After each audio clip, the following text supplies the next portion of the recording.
Ottawa is planning to rapidly rebuild its military defense systems by securing a deal with the European Union by July the 1st. Not too far from now, Canada is looking to decrease its reliance on the U.S. So Prime Minister Mark Carney says Canada will partner with the EU's Rearm Europe plan, which is a major defense pact that could cost up to $1.25 trillion over the next 5 years. For more on Canada's role in all this, I'm joined by Stephen Seidman, Patterson Chair in International Affairs at Carleton University. Good morning to you. Good morning, Lindsay.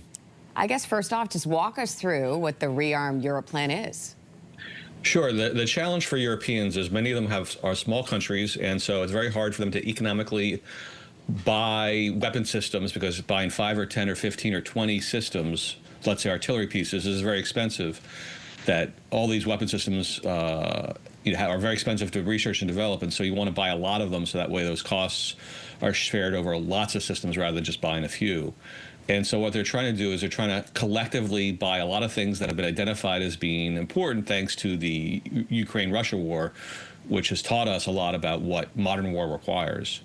And so rather than having Denmark buy 5, it's long-range artillery systems, you're going to have Europe buy 200 or 300 or 400. So that's part of it. Part of it is also that it's going to be based on borrowing from euro bonds. That is, that just like Canada has bonds, the United States has bonds, the European Union has bonds, and that allows them to borrow from that rather than spend immediately from their budgets when that competes with social spending. So that's a second part of it. And the third part of it is to encourage Europeans to buy from Europe, to reduce dependence on American defense contractors at a time where the United States is increasingly unreliable thanks to Donald Trump. So what would our position be in all of this? I think what we'd be doing is we'd be putting in orders for European weapon systems at the rate that the Europeans are paying for them. So again, the idea is they'd be cheaper by being part of a larger buys rather than us just buying a handful by ourselves. And it might also be about trying to encourage the Europeans to buy Canadian.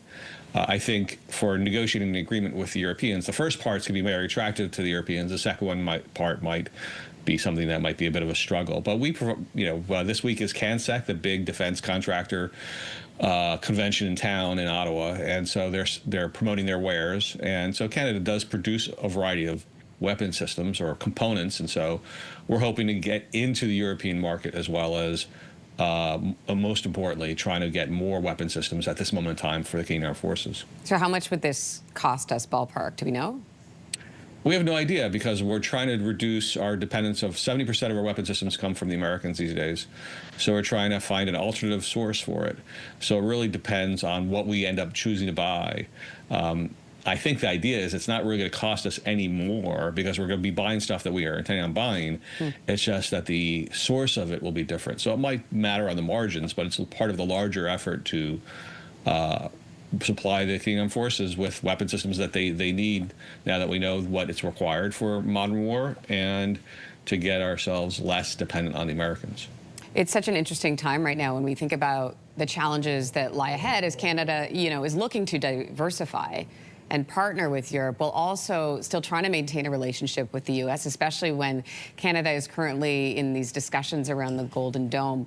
So what challenges do you see? Well, I think the Golden Dome might be the biggest challenge, because it's not clear what Donald Trump is asking from us. He had a social media tweet for $61 billion.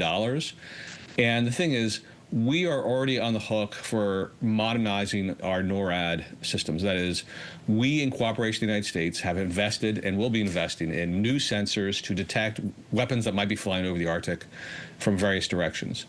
And we've already committed to spending tens of billions of dollars. What we've not committed to doing is giving the United States $60 billion in cash to compensate for the money they're investing in the system. And we have no idea if he wants this over 1 year, 5 years, 10 years, 20 years, 30 years. But we have a commitment to spend tens of billions of dollars already. So maybe Mark Carney will be able to persuade Donald Trump that this money we've already committed is new money for this magical fantasy that Donald Trump has, because the other part of this is the Golden Dome is part of a cycle over the course of 60 or 70 years for us to try to find a way to protect ourselves from nuclear weapons, which ultimately won't work. Stephen Seidman, thank you. If you like that video, make sure to subscribe to the Your Morning YouTube feed, where you can find all kinds of new content posted every weekday morning.